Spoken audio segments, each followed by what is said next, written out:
Bisnis, bisnis. Bisnis.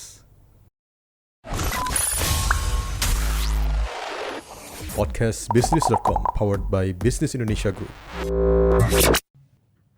Halo Sobat Bisnis, welcome back to podcast Bisnis.com bersama saya, Maria Y. Benyamin, Pemret Bisnis Indonesia. Kali ini saya akan ngobrol santai bersama, siapa di sebelah saya? Ini saya panggilnya, kan sudah ada Mas Menteri, sudah ada Pak Menteri. Kayaknya Pak Bahlil ini kakak menteri atau abang menteri? Kalau saya sih mana yang membuat Maria nyaman itu yang jauh lebih baik. Jadi saya kayak kalau dari kawasan timur Pak, kayaknya kakak menteri. Cocok. Kakak menteri. Selamat sore kakak menteri. Sore Maria. Iya Pak. Jadi saya mau tanya dulu nih, Bapak kesibukan sehari ini apa sih? Kalau hari ini dari pagi ya, dari pagi kita ada kegiatan di Kementerian PUPR, KPBU, mereka melakukan proses tahapan mulai proses lelang ya di sana, market sounding. Dari situ kemudian balik ke kantor, tamu udah berapa 4 sampai 5 tamu. Ini tamu ke-6. Tamu ke-6. Tamu ke-6. Semuanya kita berbicara tentang bagaimana realisasi investasi yang baik yang mangkrak maupun yang sudah berjalan tapi ada beberapa kendala seperti persoalan lapangan, perizinan ataupun mungkin barang modal mereka yang belum masuk karena dampak virus corona. Oke. Kemudian kita cari alternatif solusi sehingga kondisi yang terjadi itu tidak menjadi faktor penghalang untuk realisasi investasi berjalan. Oke. Pak, ini berarti rutinitasnya padat sekali dari pagi sampai sore, dan ini mungkin bukan tamu terakhir di hari ini, masih ada kegiatan lain lagi pasti. Inilah repotnya. Kalau dulu kita jadi pengusaha itu kan tidak pernah diatur-atur. Oke. Kalau ini kita office boy aja atur kita di kantor ini. Jadi kadang-kadang kebebasan itu hilang. Tapi mau gimana? Itulah sebuah konsekuensi logis dari sebuah pengabdian. Jadi ya kalau boleh jujur saya katakan bahwa sekarang kita hidup diatur. Mulai bangun pagi, mulai agenda sampai dengan pulang dan buat apa ya Semua kita diatur. mewakafkan dirilah untuk bangsa dan negara. Nah, tadi ada kata-kata kebebasan yang hilang. Kalau boleh tahu Pak, setelah jadi menteri, sebutkan 3 kebebasan kakak menteri yang hilang. Waduh. Yang pertama itu saya ini kan dulu aktivis ya, Oke. Maria. Aktivis, kemudian saya di HIPMI. Kebiasaan kami itu kan kongko-kongko. Kongko-kongko tapi produktif. Jadi kami itu mengurus bisnis itu tidak harus di tempat resmi. Mungkin di kafe, di mall, itu kita ngomong. Itu hilang satu. Dan itu kesenangan saya yang paling susah untuk diukur dari sisi materi maupun jabatan tuh. Itu Oke. hilang. Dirampas lah kira-kira begitu. Yang kedua bangun pagi. Saya itu kalau tidur biasanya pulang itu jam 3 baru tidur. Bangun, sholat subuh, habis itu tidur lagi. Oke. Sekarang nggak bisa. Saya harus bangun sholat subuh, selesai itu nggak bisa tidur lagi. Padahal tidur yang paling enak itu di atas jam 7. Itu dalam keseharian saya. Itu hilang. Harus bangun pagi, kemudian baca berkas dan harus masuk kantor, agenda pagi udah ada gitu. Yang ketiga adalah kesukaan saya yang susah diatur itu dalam konteks saya mau ketemu siapa aja dulu nggak ada masalah, sekarang hilang. Saya mau makan mau istirahat sejam dulu nggak ada masalah, sambil makan tamu datang ngobrol oke, sekarang kan nggak bisa. Semua diatur. Jadi 3 hal itu yang menurut saya hilang. Dari seorang Dan itu adalah kebahagiaan saya yang tidak bisa Terbesar. ditukar dengan materi. Oke. Tapi demi negara. bangsa dan negara kita rela melepas semua kepentingan pribadi itu untuk sebuah pengabdian kepada Ibu Pertiwi. Jadi kebayang nggak Pak ada di posisi sekarang ini? Nggak pernah kebayang tuh. Kalau yang itu nggak pernah kebayang. Oh gimana saya kan anak kampung kan, nggak perlu saya jelaskan ya. Saya dari kampung, nggak pernah punya cita-cita untuk di birokrasi. Di politisi aja nggak pernah cita-cita saya. Saya cita-cita saya dari dulu memang mau jadi entrepreneurship. Oke. Dari dulu karena memang saya suka cari duit kan. Dari kecil udah cari duit memang. Jadi entrepreneurship itu bagian yang saya sudah jiwai gitu. Jadi nggak pernah terbayang lah Maria. Nggak pernah terbayang untuk saya suatu saat akan diberikan amanah untuk mengambil bagian dalam pengabdian bangsa dan negara di BKPM. Nggak pernah. Sobat bisnis di luar sana juga pingin tahu Pak, tiba-tiba nama Bahlil Lahadilah muncul ini kok bisa ada di dalam jajaran menteri? Mungkin bisa cerita sedikit bocoran apa sih yang waktu itu dikatakan oleh Pak Jokowi? Saya juga bingung ya, ini Pak Jokowi boleh yang tahu nih. Saya agak lucu kalau ditanya itu. Gini Mbak, saya dulu di HIPMI, Pak Jokowi ini kan kebetulan senior. Oke. Abang kami di HIPMI, senior di HIPMI itu bagi kami kekeluargaan di HIPMI itu tinggi. Jadi kalau di HIPMI itu ada punya 2 pasal. Setiap perintah senior dan apapun yang diinginkan oleh senior wajib hukumnya untuk dijalankan dan diterjemahkan oleh junior. Senior tidak pernah bersalah.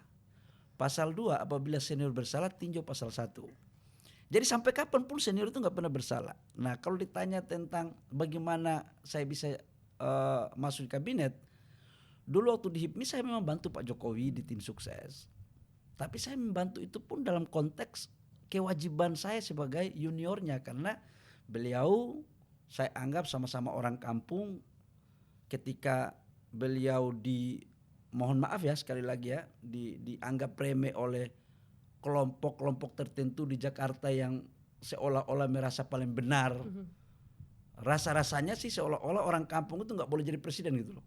Jadi suasana kebatinan itu yang muncul bahwa sesama orang kampung, sesama orang daerah harus saling mendukung. Dan potret Pak Jokowi ini kan mewakili perasaan kami anak-anak daerah. Jadi itulah kemudian yang mendorong kenapa kami kerjanya total di tim sukses. Setelah itu kewajiban kami selesai di tim sukses. Nggak ada pikiran sedikit pun demi Allah bahwa harus jadi sesuatu enggak. Kalau boleh saya jujur waktu itu saya malah berpikir wah enak nih senior jadi presiden, saya menjalankan usaha saya lagi. Jadi nggak ada pikiran itu. Tapi muncul ya namanya Pak Jokowi kan nggak ada yang bisa mengaturnya Mbak. Pak Jokowi itulah orang yang paling independen, yang punya karakter dan seorang pemimpin yang susah diintervensi oleh siapapun. Dan ketika beliau mengumumkan nama saya untuk harus datang ke istana, ya kaget aja Mbak. Tapi saya datang ya dengan niat yang baik ya udah gitu. Setelah itu pun saya belum tahu di mana beliau mau taruh kan, cuma bilang di ekonomi apa gitu. Pernah terpikirkan bahwa di BKPM? Nggak ada. Ini nggak ada sama sekali. Jangankan berpikir terlintas pun nggak ada. Ampun. Kalau boleh balik lagi ke hari itu, kira-kira yang ada di pikiran Kakak Menteri itu seperti apa? Saya ada di posisi mana? Saya di ekonomi, kemungkinan kalau memang insya Allah waktu itu adalah Bapak panggil saya untuk minta bantu di ekonomi, tapi bukan di BKPM. Karena saya nggak punya background. Okay. Saya sering mengatakan bahwa di BKPM ini kan adalah tempat kepala-kepalanya pimpinan sebelumnya itu adalah orang-orang yang mempunyai pendidikan yang bagus dalam konteks tamatan luar negeri, kalau enggak di UI. Ini kan saya tamatan daerah, jaringan internal saya aja kurang. Sekarang aja mulai agak baik dikit gitu. Jadi nggak pernah terbayang deh, nggak pernah terbayang. Sama sekali. Sama sekali. Mungkin Kementerian UMKM mungkin. Kalau di kementerian lain ada terbayang. Ketika dipanggil, ya mungkin di sekitar itulah ya. Apakah di ekonomi lah, apakah mungkin di UMKM atau di perikanan atau di mana? Wallahu alam bisawab. Itu kan yang tahu itu cuma Pak Presiden dan Allah Subhanahu Wa Taala yang tahu. Gitu. Jadi kalau kembali lagi Pak, perasaan Bapak waktu pertama kali dengar bahwa saya entar Bapak, entar kakak nih harusnya. Ketika Kakak Menteri ini mendapat penugasan sebagai kepala BKPM, perasaannya saat itu apa? Aduh, kacau balau. Boleh diceritain nggak? Kayak kaki tidak mau kena apa namanya tanah. Bukan apa-apa. Aduh, saya bilang ini tugas berat ini. Bukan persoalan bahagia yang saya dapatkan dalam konteks jabatan itu. Tapi saya pikir bisa nggak saya ya? Karena kebetulan saya bukan tipikal orang yang mengejar sebuah jabatan, mohon maaf. Saya tipikal orang yang memang dari berangkat dengan proses air mengalir. Tidak pernah ada punya target itu, nggak ada. Ketika amanah itu diberikan, saya selalu menanyakan kepada diri saya, mampukah saya untuk menjalankan amanah itu? Karena bagi saya jangan sampai bikin malu Bapak. Gitu loh Mbak. Kalau di tempat lain bahagia mungkin saya, tapi pasti bahagia, tapi kaki saya tidak mungkin di atas tanah. Karena saya bisa tahu cara kerjanya. Di BKPM itu sesuatu yang baru bagi saya. Tapi oke, saya pikir ini mungkin ini yang terbaik. Dan Bapak kalau menunjuk orang kan pasti punya alasan-alasan tertentu. Dan alasan beliau itu selalu objektif. Dan karena beliau senior kami di HIPMI, beliau tahu betul kemampuan dan kekurangan adik-adiknya. Dan saya nggak bisa mengukur diri saya. Yang bisa mengukur diri saya adalah Bapak. Apalagi komunikasi kami kan dengan Bapak Presiden ya cukup waktu yang panjang juga, 4,5 tahun sampai 5 tahun saya di HIPMI kan selalu berkomunikasi sama beliau. Jadi ya saya menyerahkan diri aja, dalam arti kata Pak Presiden yang paling tahu kelemahan dan kekurangan saya di mana. Dan ketika beliau tempatkan saya di BKPM, saya pikir ini amanah dan saya harus lakukan. Sekalipun awalnya was-was. Tapi setelah itu aku malah berpikir biasa aja, nggak ada. Kecil barang itu. Ini ilmu kehidupan ini di HIPMI. Kita kan dulu waktu saya masih aktivis itu bikin surat di Jalan Pramuka, cuma kop surat sama cap surat itu aja bisa jadi duit dan bisa menyelesaikan masalah. Apalagi ada kewenangan. Insya Allah yang penting diawali dengan niat yang baik ya untuk bangsa dan negara. Jangan berpikir aneh-aneh, untuk negara aja insya Allah. Jadi sekarang udah inilah ya, udah benar-benar klop sama BKPM. Ya klop banget sih, relatif lah, tapi menjiwai udah mulai. Mulai. Bahasanya kira-kira menjiwai lah. Karena sesuatu yang kita jiwai itu ada chemistry yang muncul.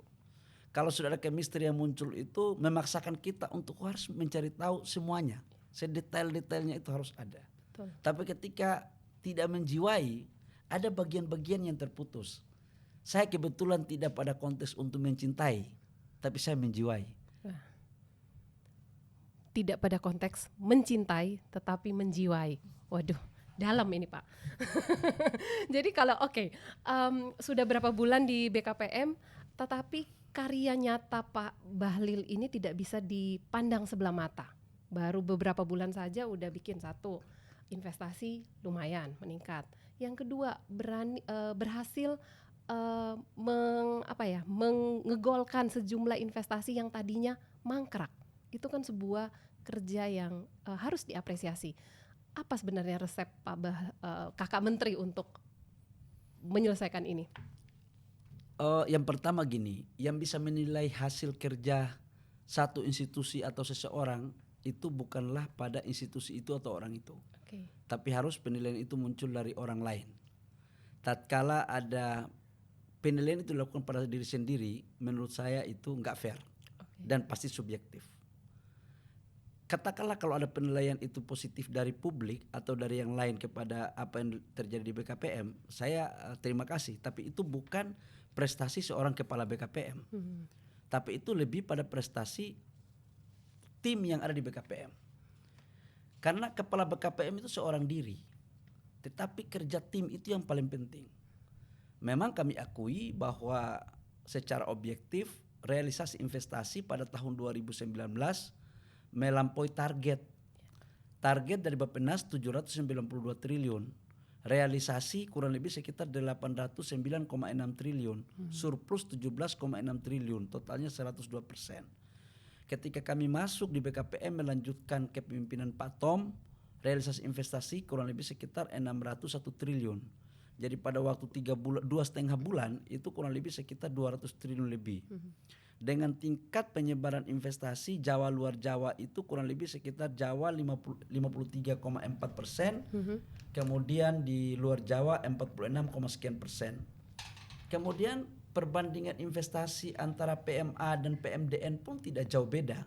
52-48, 52 PMA, PMDN 48. Artinya ini kita dorong pada sebuah apa yang disebut dengan investasi yang berkualitas. Di aspek yang lain juga memang kita akui bahwa ketika kami masuk ada investasi 708 triliun yang mangkrak. Ini ada yang 4,5 tahun, ada yang sudah 5 tahun, 6 tahun. Tapi saya punya rasa syukur karena di tim BKPM ini orangnya hebat-hebat, solid. Dan mereka dalam kurun waktu 3 bulan mampu merealisasikan investasi kurang lebih sekitar 213 triliun yang mangkrak. Dan sekarang kita lagi buat schedule untuk menyelesaikan di tahun 2020 ini. Nah, di aspek yang lain juga tim BKPM ini mampu meyakinkan kepada Bapak Presiden bahwa dalam rangka meningkatkan IODB kita dan percepatan kepastian serta efisiensi bagi investor, maka kemudian kita berpikir bahwa perlu ada satu sinkronisasi yang satu pintu untuk perizinan. Lahirlah Impres nomor 7. Ya. Di mana Impres nomor 7 itu yang mengkoordinir IODB adalah BKPM, dan yang kedua BKPM diperintahkan untuk mendapatkan pendelegasian kewenangan terhadap seluruh perizinan yang ada pada kementerian lembaga. Di bait ketiga di situ Impres memerintahkan kepada menteri kepala badan untuk melimpahkan kewenangan perizinan usaha ke BKPM. Ini terjadi karena atas trust Pak Presiden kepada BKPM. Sekali lagi saya katakan bahwa ini kerja tim, bukan kerja orang per orang.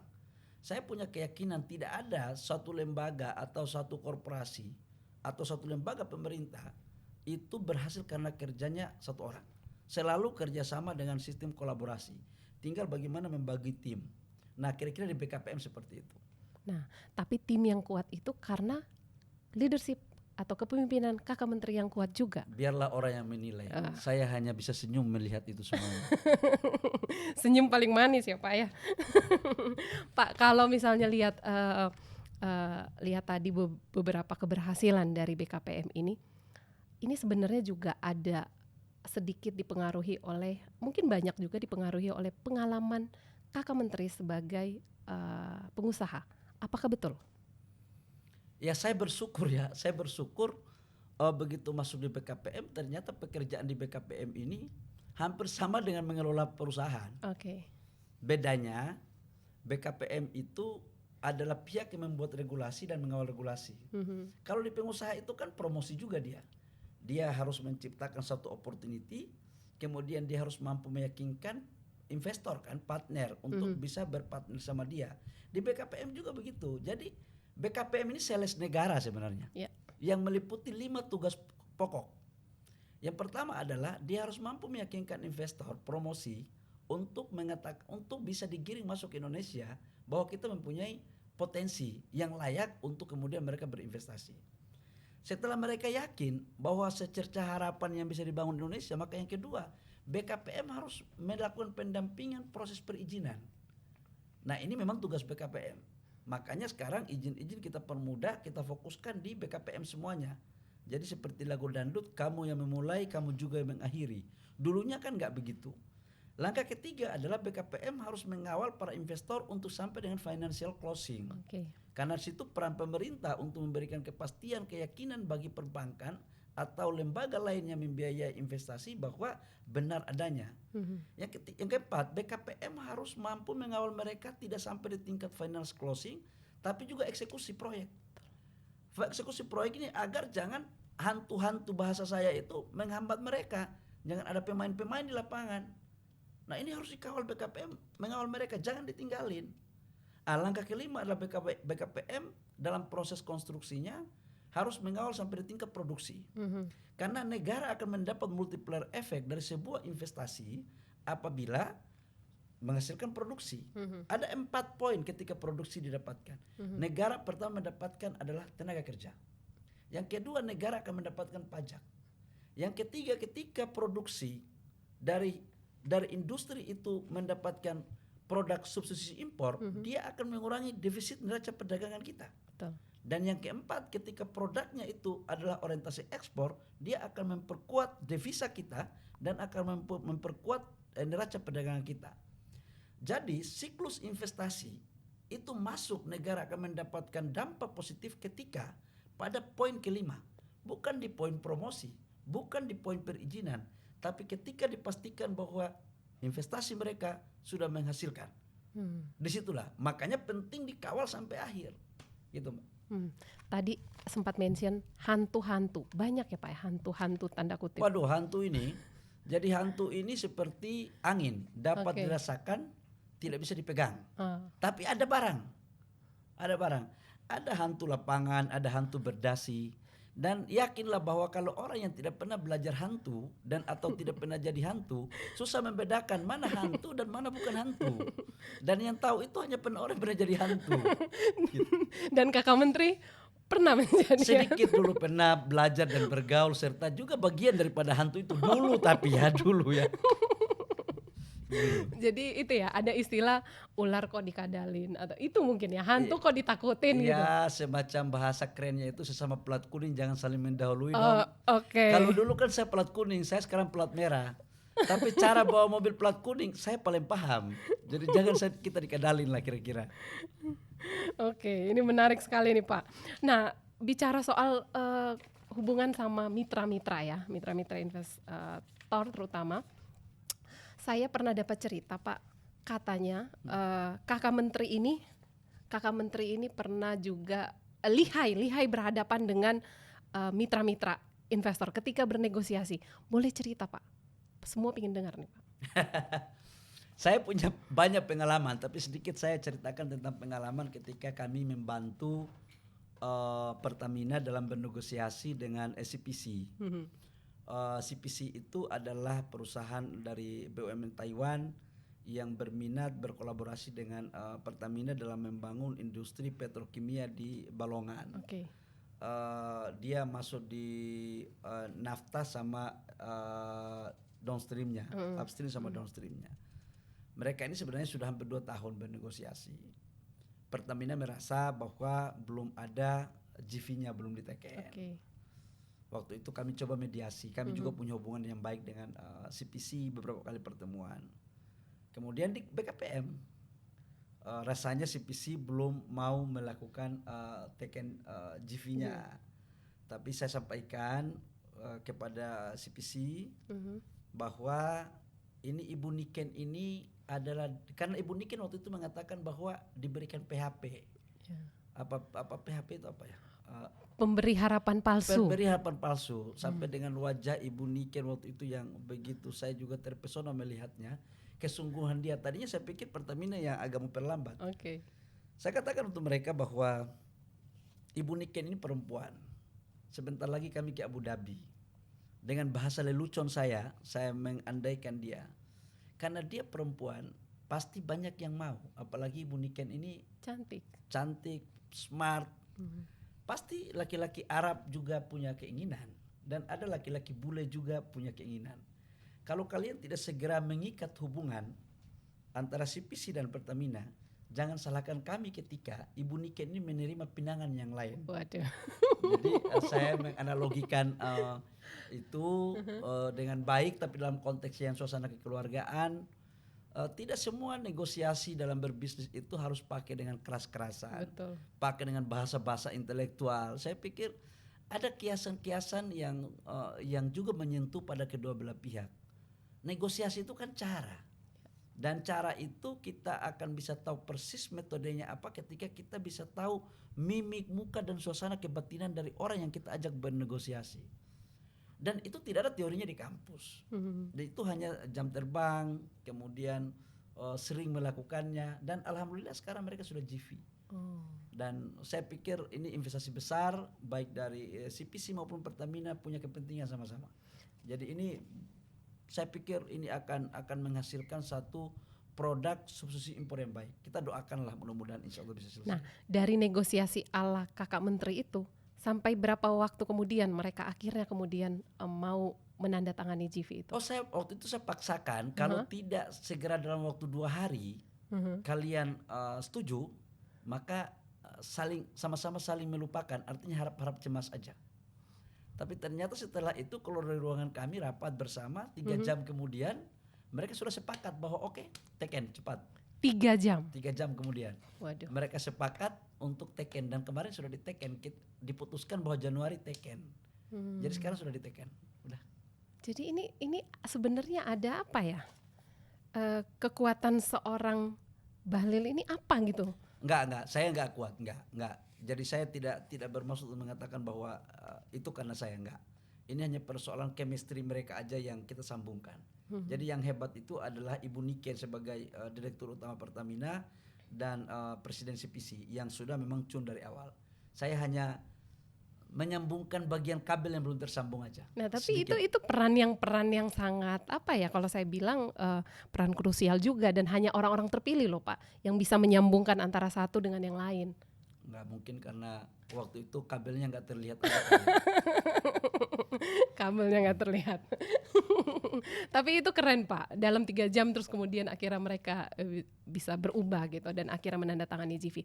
Ada pengalaman lain nggak Pak ketika melakukan negosiasi dengan pihak luar? Banyak ya. Ada, Yang paling Kakak Menteri ingat? ya mungkin ada satu yang saya tidak usah sebutkan perusahaannya apa ya. Boleh. Saya tidak sebutkan perusahaannya apa, nanti nggak bagus. Saya pernah bernegosiasi dengan satu perusahaan negara besar yang waktu itu saya minta untuk boleh izinnya kita kasih, boleh membangun investasi, tapi dia harus partner dengan pengusaha lokal. Tapi oleh dia tidak mau berpartner dengan pengusaha lokal, dia maunya dengan perusahaan yang dia sudah tunjuk. Oke. Saya katakan bahwa alangkah lebih baiknya sinergi antara investor dengan pengusaha nasional daerah itu juga dibangun. Tapi kemudian dia dengan berbagai macam argumentasi dia nggak mau. Ya saya katakan kalau you nggak mau, ya mohon maaf, you ikut izin aja dengan sebagaimana mestinya. Ya saya tidak bisa disuruh untuk bekerja lebih. Yeah. Kalau you suruh saya bekerja lebih di batas normal, ya kau juga harus meresponi sesuatu permintaan kita dengan baik. Oke. Dan saya tinggalkan ruangan, saya nggak mau didikte juga. Wow. Saya nggak mau didikte. Kemudian 2 hari kemudian datang lagi kawan ini, akhirnya dia maulah menerima konsep yang kita tawarkan. Karena bagi saya konsep yang saya tawarkan itu tidak merugikan dia juga, tapi hanya sedikit membagi rezeki dengan teman-teman daerah agar investasi yang masuk itu pengusaha-pengusaha nasional yang ada di daerah juga merasakan, UMKM juga merasakan. Karena sebenarnya esensi daripada sebuah investasi itu kan adalah bagaimana menciptakan lapangan pekerjaan, menciptakan kawasan pertumbuhan ekonomi, dan bagaimana berkolaborasi antara pihak investor dengan pengusaha yang ada. Ketika ini tidak bisa kita lahirkan, untuk apa investasi ada? Betul. Kan dulunya kan tahun 60-an itu kan investasi itu ada di undang-undang penanaman modal itu hanya 3 hal. Dia harus mendatangkan uang kalau uang kita nggak cukup. Dia harus punya teknologi, karena teknologi kita waktu itu belum ada. Dan dia harus punya pasar. Nah Indonesia kan pasar punya kita, negara punya kita, teknologi dan modal yang punya mereka. Kalau hitung-hitung dua-dua, jangan ada yang menang dong sendiri, win-win lah. Win-win. Bisnis ini kan kita yang penting sama-sama untung.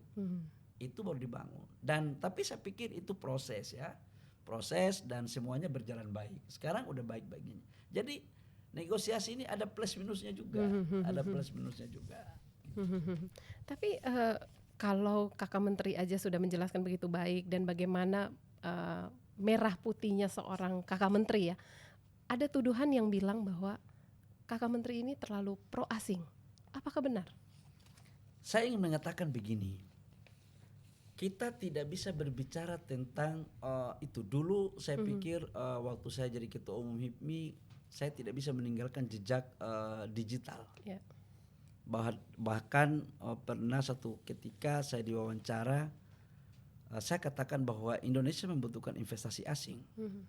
Tapi kita juga membutuhkan bahwa investasi asing itu juga bisa berdampak positif bagi perkembangan dunia usaha dalam negeri. Betul. Kalau saya dituduh tentang investasi asing, begini teman-teman, saya membuat analogi begini. Pertumbuhan ekonomi kita itu stuck di 5%. Uang yang ada dalam negeri ini itu nggak cukup untuk mendongkrak untuk pertumbuhan di atas 5. Maka dibutuhkanlah investasi.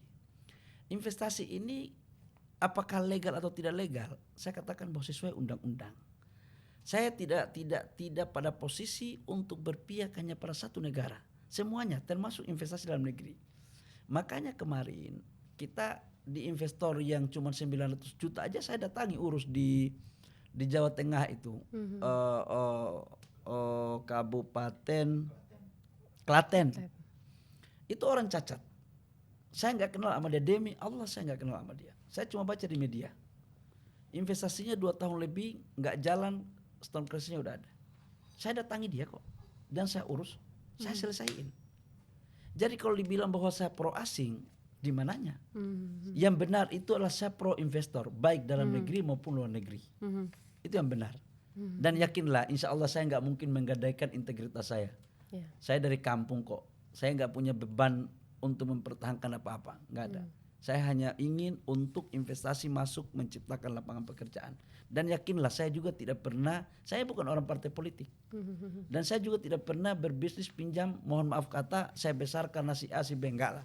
Enggak lah, insya Allah. Saya memulai dengan apa yang saya punya sekalipun kecil.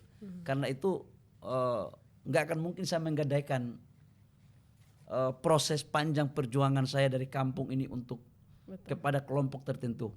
Enggak. Saya akan menggadaikan, bahkan saya akan merelakan hidup saya kalau itu kepentingan bangsa dan negara. Tapi tidak untuk satu kelompok tertentu, apalagi menguntungkan satu negara tertentu. Enggak. Tapi ketika negara itu sudah masuk dan itu memenuhi syarat undang-undang, wajib hukumnya untuk negara lindungi. Saya ditugaskan untuk itu. Menjamin setiap investasi yang masuk baik dalam negeri maupun luar negeri yang memenuhi syarat perundang-undangan. Itu positioning saya. Oke. Karena Kakak Menteri juga merintis ini bukan jalan yang singkat dalam semalam, tentu saja tidak. Karena pernah juga dulu katanya supir bemo, Angkot. Ya. Oke. Supir Jadi, angkot? Benar, saya pernah kondektur angkot, pernah supir angkot.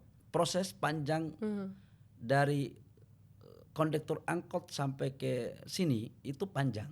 Jadi kalau saya kalau saya berpihak pada kelompok tertentu untuk menggadaikan integritas saya pikir terlalu mahal. Betul. Apa sih yang saya pikir dengan segala kekurangan dan kelebihan yang Allah udah berikan ke saya mensyukuri lah, Mbak. Jadi enggak lah saya pikir. Dulu saya busung lapar aja, insya Allah saya enggak menggadaikan integritas saya kok.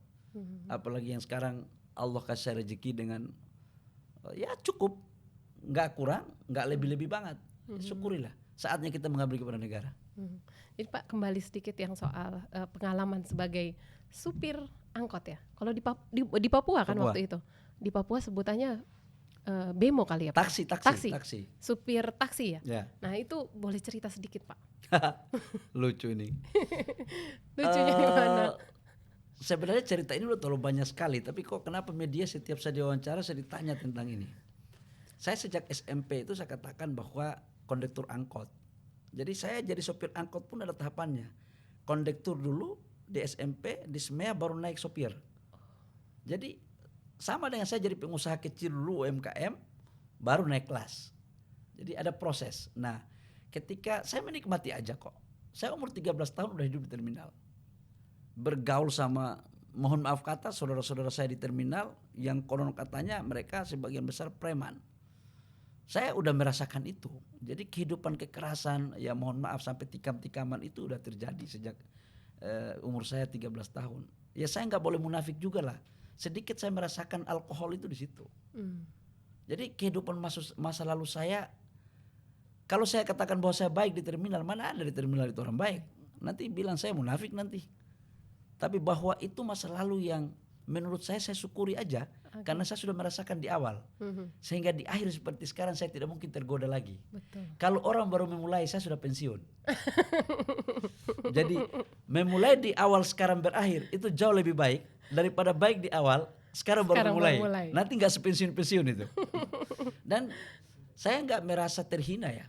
Kata orang terhina enggak kok. Yeah. Saya menjalankan itu halal. Saya kerja untuk menyambung sekolah saya. Saya jadi sopir untuk bisa saya sekolah. Daripada saya harus mohon maaf kata bohongi orang. Dan ada enaknya kok waktu jadi sopir. Waktu SMA kan masa-masa muda. Yeah. Di kampung itu orang kalau cewek-cewek itu lebih suka naik taksi, lebih suka naik angkot. Jadi Sopir angkot itu banyak ceweknya dulu. Tapi ya gitu-gitu Ini aja. juga mau menceritakan bahwa dulu waktu jadi supir banyak penumpang yang naik taksi. Bukan banyak pacar ya? Enggak. Banyak penumpang yang naik taksi gitu kan. Banyak penumpang dulu. Jadi enjoy aja, enak aja. Dan saya nggak pernah merasa malu dengan itu. Yeah. Saya justru melewati masa itulah. Alhamdulillah Allah memberikan saya jalan seperti sekarang. Kalau saya tidak bisa merasakan rasa keras dulu, mungkin sekarang saya memble kali. Bisa ditekan-tekan orang kali. Iya. Jadi kekerasan yang paling keras pun itu sudah saya rasain. Jadi masa tukang tekan menekan orang, masa tukang tekan ditekan orang itu gimana sih? Apalagi harus menggadaikan mempertaruhkan segala-galanya terhadap diri saya, enggak lah Mbak. Jadi enggak perlu ada keraguan. Dan saya jamin itu, insya Allah enggak. Saya jamin itu. Mana mau saya diurus menggadaikan negara ini kepada negara lain. Yang benar aja. Iya. Enggak ada itu Mbak. Tapi ini juga hebat Pak. Tidak hanya supir angkot, tidak hanya kondektur, bahkan buruh juga dijalani. Penjual kue juga. Jadi banyak sekali. Ini mungkin buat Kakak Menteri, ya pasti buat Kakak Menteri ini pengalaman yang sungguh-sungguh membentuk seorang Kakak Menteri sekarang. Dan buat sobat bisnis di luar sana ini juga bisa jadi pelajaran tersendiri bahwa orang ingin mencapai sesuatu banyak jalan yang harus dilewati. Bukan begitu Kakak Menteri? Iya, tidak ada sesuatu yang instan ya. Dalam proses itu tidak ada sesuatu yang instan. Apa yang kita lakukan, proses itu tidak akan mungkin mencederai hasil. Nggak akan mungkin. Dan seseorang yang survive itu pasti melewati sebuah proses. Kalau orang yang mau instan, dia tidak akan kekal. Saya yakin itu akan beda kalau orang yang berproses dan orang yang tiba-tiba dibuat. Beda. Pertama daya juang. Ketiga strategi dalam berjuang. Keempat punya fighting spirit dan banyak akal. Orang-orang yang berproses yang sukses melewati fase itu banyak akalnya tuh. Betul. Banyak akalnya, pasti banyak taktiknya itu. Makanya di dunia usaha itu orang yang hebat itu adalah orang dari bawah naik ke atas, jatuh ke bawah, bangkit lagi. Jadi judulnya jatuh bangun. Nah kalau orang yang bisa melewati itu, orang-orang yang pasti orang-orang terpilih dan survive. Dan dia punya kecerdasan, punya fighting spirit, punya jaringan, punya integritas, trust. Karena modal paling besar dari pengusaha itu punya integritas, trust. Ketika you nggak punya integritas, ketika you nggak punya trust, udah selesai. Uang sebanyak apapun dia akan pergi seiring waktu yang berjalan. Makanya yang paling penting itu adalah bagaimana kita menjaga integritas diri. Itu mahal menurut saya. Itu mahal. Dan katanya Kakak Menteri juga pernah ditahan di polisi. Oh iya 11 kali itu. 11 kali. Bisa ceritakan? Kalau itu aktivis, itu aktivis dulu karena saya waktu itu sekretaris senat, kemudian saya ketua senat tahun 98 ya, biasalah urusan demo. Tapi alhamdulillah saya nggak pernah ditahan di polisi itu karena persoalan mohon maaf katakanlah maling punya orang, atau mohon maaf bawa lari anak perempuan orang, enggak lah. Palingan demo-demo aja. Demo, ya biasalah kelakuan anak mahasiswa dulu, biasa itu. 11 kali ya, 11 lumayan. Kali. Rekor itu. Ada yang lebih lagi, tapi kita kan 11 kali bukan berarti lama. Ada cuma masuk 3 hari keluar lagi, demo lagi seminggu. Ya latihan. Jadi sekarang saya 1,5 waktu saya masih di BKPM pertama ketika memutuskan untuk menyetop ekspor ore nikel, itu saya di demo 1,5 bulan. Di demo di BKPM, di demo di KPK, di demo di istana, di demo di mana-mana. Saya biarin aja, saya bilang masa tukang demo di demo, lucu juga, asik juga saya bilang. Saya malah orang datang demo saya bilang berapa pasukan kau? Kalau kurang saya tambahin pasukan biar enak gitu loh demonya gitu loh. Jadi, biar kencang. Oh dulu kita demo, wah puluhan ribu kita pimpin pasukan kan. Kalau cuma demo 300, 400, tidak perlu kita tambah lagi lah. Ya enak juga mendengar masa lampau. Mungkin karena saya dulu tukang demo, hukum karma saya di demo lagi. Tapi saya bersyukur itu tidak saya di demo karena persoalan kebijakan ya. Itu biasa aja. Dinamika itu, dan saya apresiasi untuk adik-adik itu. Ketika mahasiswa masih melakukan demo, itu berarti masih kritis. Dan kita harus memberikan ruang kepada mereka selama yang dituntut itu benar dan tidak ditunggangi oleh kelompok-kelompok kepentingan. Kalau saya dulu demo nggak pernah ditunggangi sama kelompok kepentingan. Saya demo yang benar, yang betul-betul sebagai gerakan moral force. Gitu. Ini salah satu yang juga jadi bahan demo ini, Omnibus Law, Pak. Coba dari kacamata seorang kakak menteri. Jadi kayak Omnibus Law, ini saran saya, Omnibus Law itu kan gabungan dari 79 undang-undang yang dicomot-comot dari 173 pasal menjadi 1.200 pasal lebih dan kurang lebih sekitar 15 bab. Demo nggak apa-apa, tapi baca dulu itu undang-undang. Jadi jangan belum baca sudah demo. Saran saya kalau teman-teman mahasiswa mendingan baca pasal per pasal, lalu kemudian dibedah.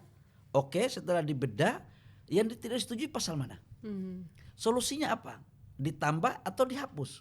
Jadi jelas arahnya gitu loh. Itu baru intelek. Nah, tentang undang-undang Omnibus Law harus diingat begini. Kita tahu bahwa negara ini membutuhkan banyak lapangan kerja. Pengangguran sekarang 7 juta loh. Iya. Existing. Setiap tahun menambah 2 sampai 2,5 juta. Negara Pak Jokowi sebagai presiden memikirkan tentang bagaimana menciptakan lapangan pekerjaan bagi generasi yang akan nganggur dan yang sudah nganggur.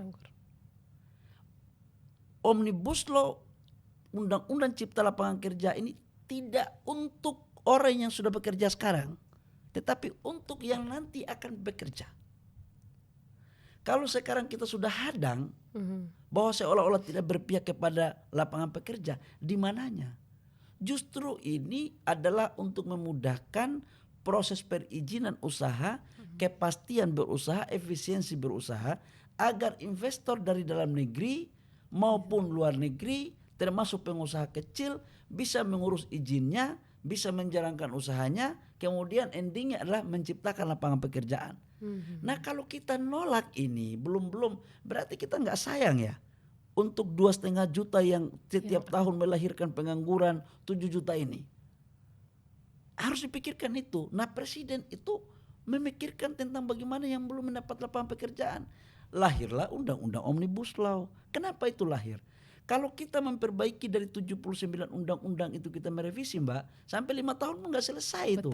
Terlalu panjang. Solusi konstitusional itulah yang dipakai yang namanya undang-undang Omnibus Law. Undang-undang Omnibus Law 1.200 pasal lebih, ada sekitar 700 pasal lebih yang terkait dengan kemudahan berusaha, investasi, UMKM dan kepastian berusaha. Nah, teman-teman ada sebagian tenaga kerja.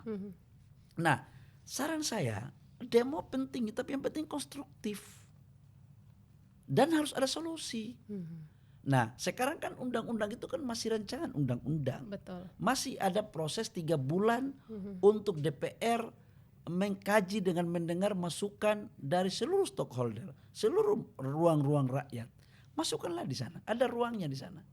Itu belum namanya undang-undang, baru rancangan undang-undang. Disitulah tempat kita untuk memberikan masukan, berargumentasi. Selama itu masukannya bagus dan komprehensif dan untuk perbaikan, untuk pencipta lapangan kerja, saya yakin pemerintah akan terima. Saya yakinkan pemerintah akan terima. Selama masukannya itu betul-betul untuk menciptakan lapangan pekerjaan. Tapi ketika masukannya itu hanya untuk membuat gaduh, apakah tidak kita sayang bagi adik-adik kita yang mau yang mau kerja ini? Bayangkan 1 tahun 2,5 juta. Mereka ini mau kerja di mana kasihan? Apakah PNS dengan BUMN, polisi dan tentara cukup untuk menampung mereka? Kalau kemudian tidak ada investasi yang masuk, saya takut suatu ketika output perguruan tinggi dari Aceh sampai Papua itu menjadi pabrik pengangguran intelektual. Dan apa jadinya kalau kampus-kampus itu melahirkan pabrik pengangguran intelektual, apalagi yang nganggur itu mahasiswa yang jadi aktivis, yang di Cipayung. Wah itu bahaya negara itu, stabilitas negara bisa terganggu. Nah, agar tidak seperti itu maka lapangan pekerjaan harus disediakan. Itu Mbak kira-kira Omnibus Law. Jadi kontra boleh saja ada, tetapi 2 poin tadi harus konstruktif dan solutif. Dan saya pikir negara ini pemerintah khususnya itu sangat terbuka untuk menerima masukan. Ayo, saya justru kalau ada yang memang mengatakan Pak pasal ini Pak tidak cocok Pak karena alasannya A, B, C, D. Saran kami begini Pak. Atau pasal ini dihapus Pak. Monggo dong kita ngobrol baik-baik. Kita ini kan punya adat ketimuran. Soal lain kalau itu benar baru tidak dilakukan oleh pemerintah, itu soal lain lagi. Tapi saya yakinlah kita diperintahkan oleh Bapak Presiden untuk menjaring Betul. masukan-masukan dari masyarakat yang konstruktif dan baik, maka insya Allah akan diakomodir. Dan kan ada DPR. DPR kan ada lembaga perwakilan rakyat. Monggo lewat saluran-salurannya. Gitu. Oke Pak, masih ada beberapa pertanyaan Wah, lagi. banyak kali pertanyaan ini. Boleh lah Pak, sekali-sekali. Lebih enak mana? Jadi ketua HIPMI, jadi pengusaha, atau jadi menteri? Tergantung dari sudut pandang mana. Kalau mau sudut pandang pribadi dan kelompok saya harus jadi pengusaha. Karena di situ saya mendapatkan sebuah kebebasan, bisa meningkatkan perusahaan dan bisa dapat profit ekonomi. Ketua HIPMI beda-beda tipis dalam pengusaha. Enak, bisa bebas bergaul. Kalau sekarang di kabinet, ini adalah kesempatan untuk mengabdi kepada negara dengan berkontribusi untuk perbaikan dan peningkatan pelayanan publik dalam konteks kesejahteraan lewat investasi. Jadi masing-masing punya plus minus. Tapi harus jujur kita katakan bahwa ketika menjadi anggota kabinet, nggak boleh berpikir aneh-aneh selain berpikir tentang bagaimana kemajuan negara. Betul. Jangan membuat gerakan tambahan. Kita tidak boleh masuk pada sebuah wilayah konflik of interest. Makanya saya haramkan teman-teman saya, anak-anak HIPMI, saya katakan untuk mereka bahwa jangan coba-coba masuk untuk bawa proyek APBN di dalam BKPM. Tetapi kalau kalian mau bikin izin, tapi kalau kalian mau partner dengan pengusaha-pengusaha investasi besar yang baik dari luar negeri maupun dalam negeri, di sini tempatnya, ayo ke sini. Yang penting kerja baik. Tetapi jangan coba-coba, mohon maaf dengan segala hormat, untuk kita ikut cawe-cawe di dalam anggaran negara, nggak boleh. Saya pun nggak boleh, Mbak. Sekalipun saya tahu kalau pengusaha datang ngomong, Mbak, dia bilang ini kita rugi. Aku cuma tanya dia aja, apa bisnis kau?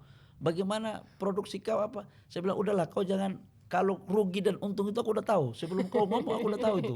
Jadi jangan sesama abu leke jangan diabulekein lah, kira-kira begitu. Sesama abu leke jangan diabulekein. Oke, jadi kalau di kabinet, menteri siapa yang paling klik sama kakak menteri? Semuanya baik. Semuanya baik. Kalau yang paling bikin kakak menteri terkesan? Semuanya terkesan. Semuanya terkesan. Oke. Semuanya baik-baik dan kompak kok. Saya ingin mengatakan bahwa kabinet kali ini kompak banget gitu loh. Ya kita ada dinamika ya. Kalau di ratas itu Pak Presiden sangat demokratis. Ketika ada isu-isu yang menarik, itu bisa berbeda pendapat. Dan Pak Presiden membiarkan itu. Sangat demokratis. Tapi ketika sudah putus di dalam rapat terbatas atau rapat paripurna, maka itu sudah menjadi keputusan. Semuanya harus mengikat pada keputusan itu. Tetapi kalau kita debat, so far enak dan kompak deh. Satu pertanyaan terakhir. Apa cita-cita seorang kakak menteri yang belum tercapai? Saya itu termasuk salah orang yang cita-cita yang paling pendek. Dulu kan awal ini kan orang miskin. Jadi dulu cita-cita saya cuma satu aja. Yang penting punya pendapatan, bisa hidup baik, bisa sekolahkan anak. Dulu sederhana cita-cita saya. Kuliah, bisa ada pendapatan, punya rumah, sekolahin anak, keluarga saya nggak lapar. Simpel itu aja. Itu saja. Jadi kalau saya ditanya harus apa lagi, nggak ada ambisius pribadi saya. Air mengalir aja, hidup saya air mengalir. Makanya mohon maaf kata saya orang yang nggak ada beban berlebihan, enjoy aja. Saya itu akan merasa susah kalau menipu orang atau mengambil hak orang. Saya enjoy aja dengan apa adanya dan Allah udah memberikan yang terbaik bagi saya. Dan saya mensyukuri itu. Ya. Terima kasih banyak Kakak Menteri, obrolannya seru sekali. Sebenarnya masih banyak pertanyaan, tetapi saya tahu Kakak Menteri sibuk sekali dan masih akan melanjutkan berbagai kegiatan. Sobat Bisnis, kita jumpa lagi di kesempatan berikutnya.